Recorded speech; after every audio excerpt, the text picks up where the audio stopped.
Hi there, Andrew Dunkley here. You're listening to or watching Space Nuts, a Q&A edition. Good to have your company. And coming up, we have got questions from all over the district, or maybe all over the planet. We're going to be surfing gravitational waves. Well, the question is, can we? But I'll elaborate when we get to that. The rotation of space-time has come up, firing lasers into space. And we've got a couple of jokes, which is nice, but they're so funny, nobody laughs because we don't understand them. But that's the nature of the jokes, because Judd wants Fred to explain why they're funny. So we'll get to that and much more on this episode of Space Nuts. 15 seconds. Guidance is internal. 10, 9. Ignition sequence start. Space Nuts. 5, 4, 3, 2. 1, 2, 3, 4, 5, 5, 4, 3, 2, 1. Space Nuts. Astronauts report it feels good. And he's back again, and he's reached a point in his life where he can tell great dad jokes. Great dad jokes, perhaps. Hello, Fred. I'm not a great granddad. I am a granddad, though. Yes, and with a new granddaughter who we'll be seeing this week sometime. Yeah, excellent. It's very good news. Yes.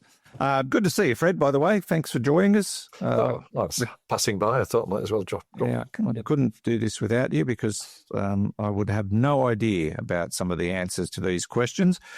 But we might as well just go straight to it. And our first question comes from sunny California. Rennie wants to know, theoretically, can gravitational waves pick up any kind of subatomic particles or larger objects and carry them for a certain period of time and drop them off as they get weaker?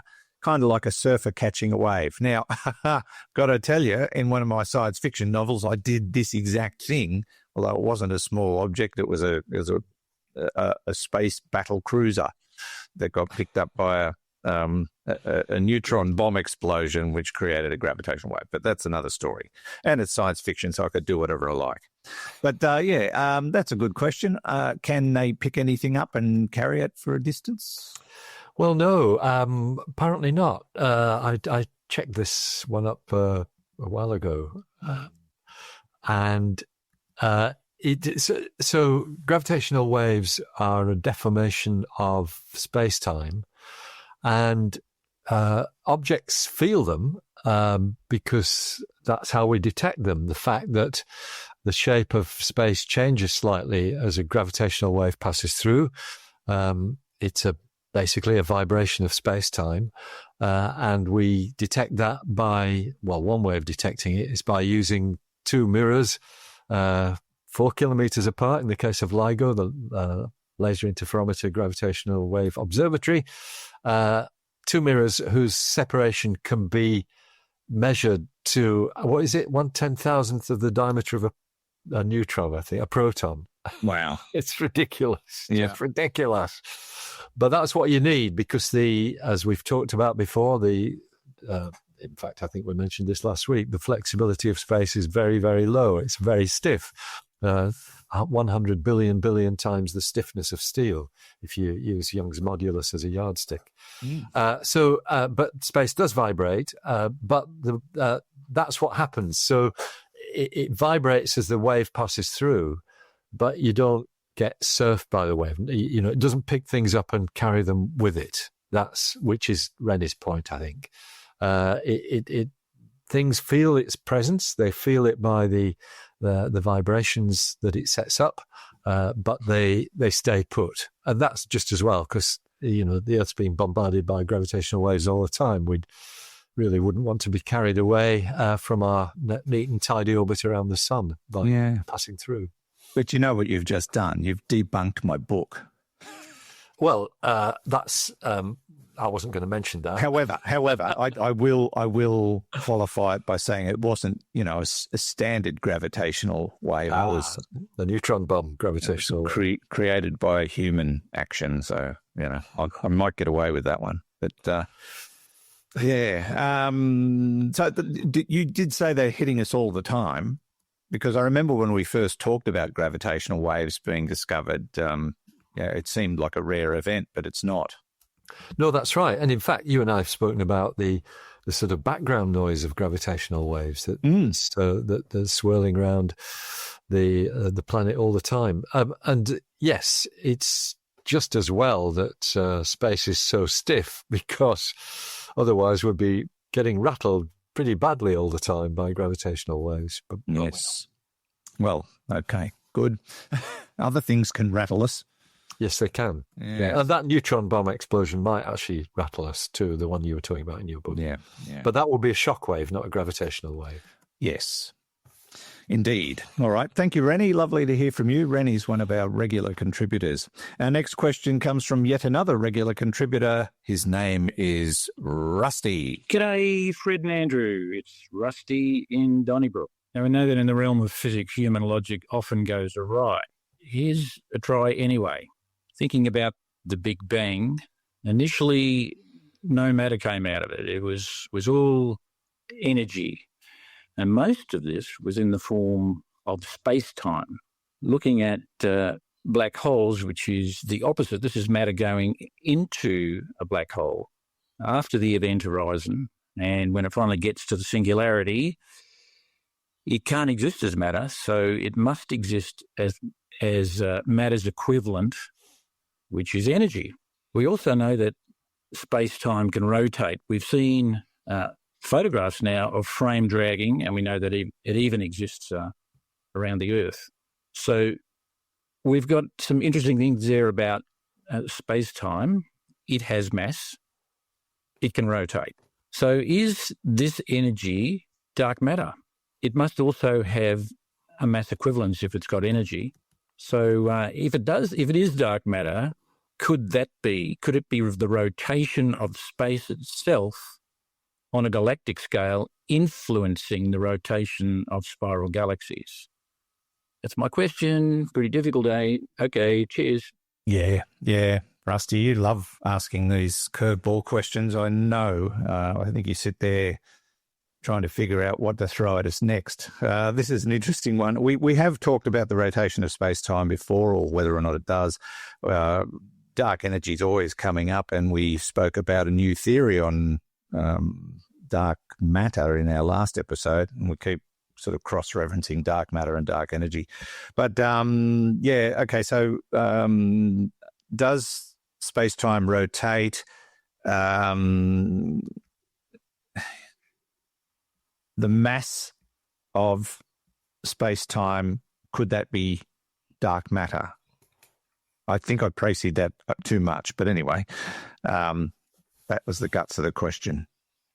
So the energy that the universe contained at first was photons. It was electromagnetic energy, and that they then basically collapsed into matter. So the Big Bang was very efficient at that process when things cooled down a bit. When something crosses the event horizon, goes into a black hole, it remains as matter, even though it's now been squashed into an infinitesimal point. So the material content of a black hole is mass. It's matter, because it increases its mass. We know that mass and energy are related by E = mc squared. Rusty certainly knows that. Yep. So I'm just I'm not sure I'm following the logic there. We do know that we've had this issue with the the unequal rotation of galaxies clockwise and anti-clockwise. There seem to be more one way than the other, and that has raised the suggestion that the universe is rotating. And it turns out if it rotates once every 500 billion years, then you can get rid of the Hubble tension. I think that's the bottom line there. And so, Rusty's points are all well made. I don't think we get rid of dark matter and dark energy, though, by those considerations. I think we're still stuck with puzzles that we don't understand.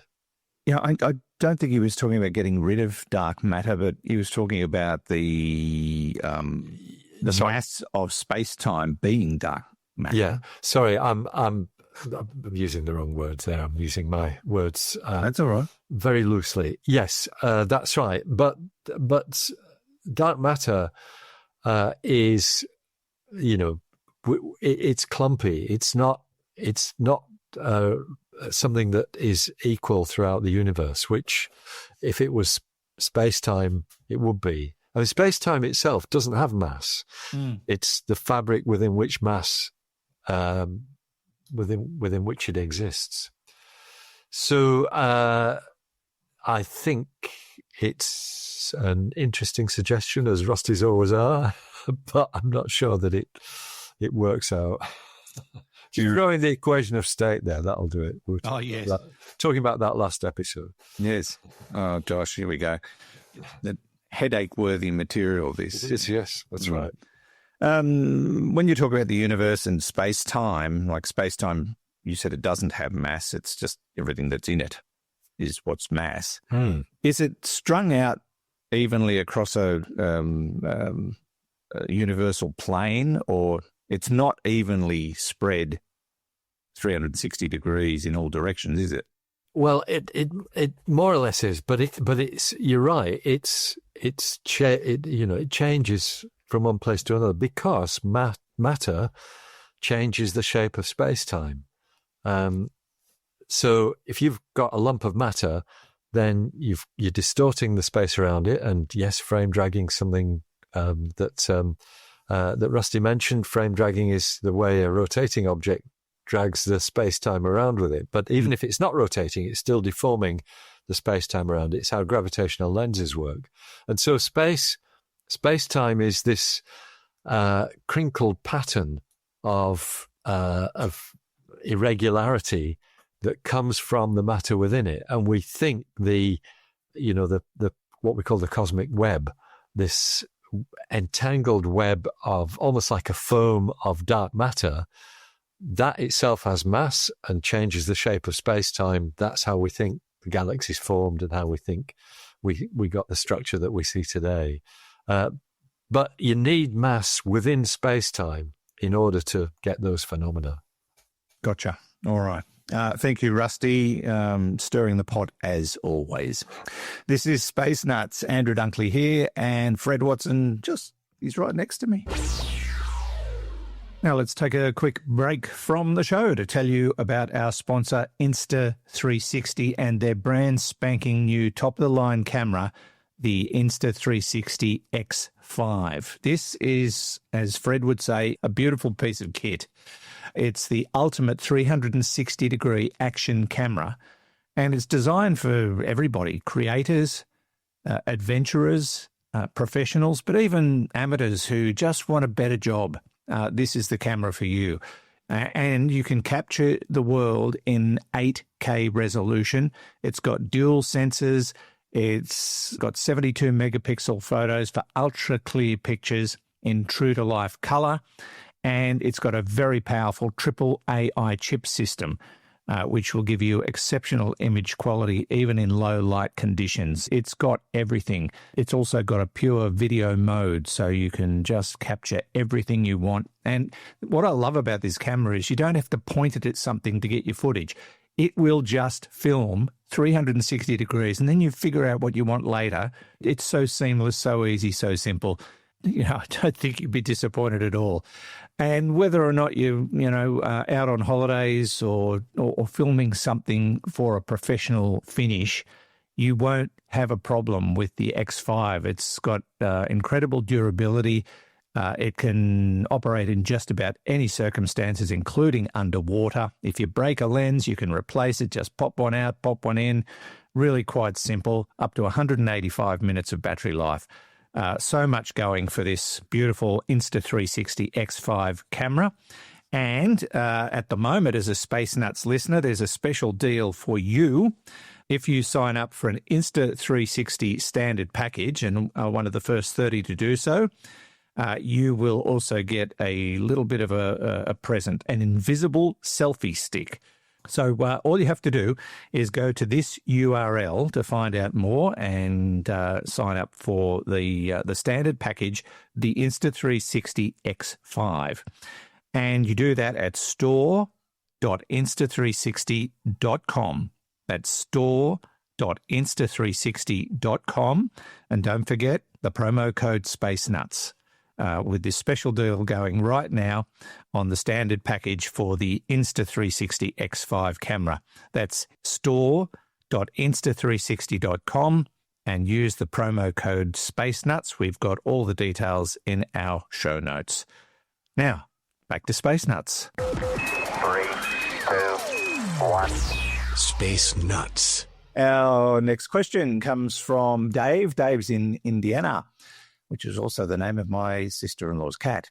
If you fire, I don't know why I said that, if you fire a laser into space, would the emission impart a force in the opposite direction? If not, could a broad beam be used on a space sail to effectively move a spacecraft? Thank you, Dave. We have talked about this concept before. They're talking about experiments of spacecraft using interstellar sails, or whatever you want to call them, being pushed along by laser. I don't know if they've actually done it yet, or maybe they've tried it in small scales. I can't remember. We have come across this before. There was some research that was published, and we talked about it on Space Nuts probably a couple of years ago now. Yeah. In fact, it might even be longer, which demonstrated that a light sail will actually provide an acceleration to a spacecraft. I think this was using sunlight, if I remember rightly, but there was a spacecraft that was just an experimental one. They used a light sail. They could tilt it in different directions, and it basically provided accelerations exactly what they expected from the transfer of momentum from the photons to the sail itself. Yes, and the answer is yes. So there is a whole study, Dave, looking at this. The project is called Breakthrough Starshot.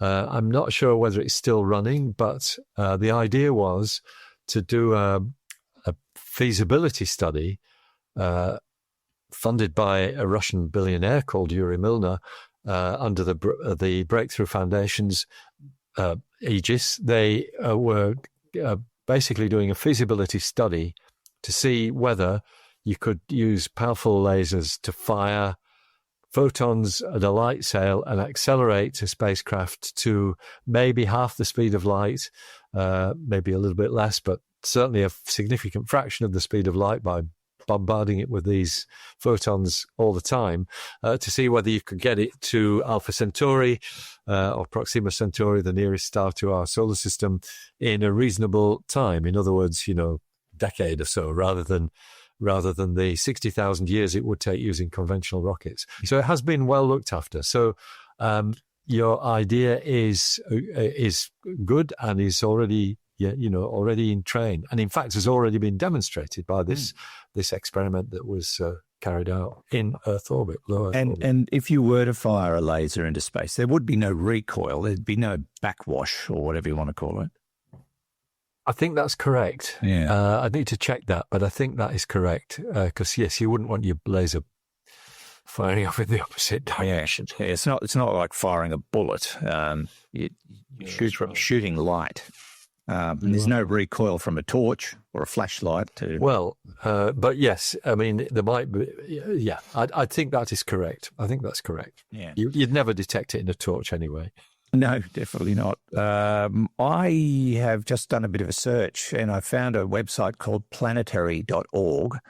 And this is an organization that is working on light sail technology. Okay, good. Through the Planetary Society.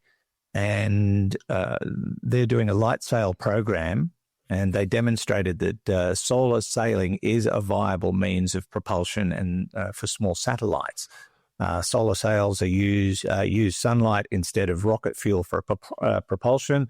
They are one of the few technologies that could be used for interstellar travel. Their Light Sail 2 spacecraft was in space from June 2019 to November 2022 and successfully used sunlight alone to change its orbit around Earth. So that's probably what you were thinking of, Fred. It is, yes, that's right. Yeah. So that's a website worth visiting, Dave, if you want to check it out, planetary.org. But there are so many other stories about light sail technology and lots of people giving this very, very serious thought. So worth chasing up if you want to find out more about it. And thank you, Dave, for the question. 0G, and I feel fine. Space nuts. Now, final question is not a question at all, except it's a question that needs to be answered. Doesn't make sense. But Judd, who is in Brisbane, formerly Sydney, the traitor, says, "G'day, Andrew and Fred. Heidi did a great job of co-hosting while Andrew was away. It could take years for her to bring her dad jokes to Andrew's level, though." Yes, that's very true. There's no comparison to how bad I am. I came across this zinger online, he says. If you use it, maybe Fred could explain why it's funny. That always goes down well with my wife, he says. All right, here we go. Two spiral galaxies walk into a pub. The first one goes up to the bar and asks for 2 drinks, one for him and one for his friend. The barman looks suspiciously at the second spiral galaxy and says, "I'm sorry, but I can't serve your friend. He'll have to go." The first spiral galaxy complains, "Why can't you serve him?" The barman replies, "He's barred." Deafening silence. Why is that funny? I'm chuckling away to myself here. Ho, ho, ho. Ho, ho, ho. So it's really interesting. There's three different uses of the word bar here. The barman's got. And a bar being something that prevents you from doing something, you're barred. But also, we talk about spiral galaxies having a bar. I kind of figured it was something like that. By that sort of bar, think of a chocolate bar this time. Right. Spiral galaxies that, rather than just having a central bulge with spiral arms coming from them, they've got the central bulge, but they've also got a bar across. And the spiral arms start from the ends of the bar. Indeed, our own galaxy has one, which has been observed and measured by the Gaia spacecraft and many others. So our galaxy has one. We sort of look at it sideways from our vantage point, or obliquely, if I can put it that way. It's a phenomenon that is very common among galaxies. And we call them barred spirals. There you are. They are barred spirals. So your friend's a barred. Your friend's barred. That's because he's a barred spiral. Sorry, it took a long time to get that through. No, well, it certainly required explanation. I'm sure some people immediately went, "Oh yeah, I get it," but others like myself would have gone, "I don't." I'm scratching my head. Although it's prompted another dad joke. You ready for this, Judd? So the Milky Way can't. Here we go. It's non-alcoholic because it's barred. There you go. Yes, it's a barred spiral. Yeah. Terrible, horrible joke. Thanks, Judd. Oh, he had a bonus joke. The bartender says, "I don't serve anyone faster than light." A neutrino walks into the bar. So why is that funny? So that was when it's a story. It's quite an entertaining story, which we covered. This is going back maybe even a decade. Right.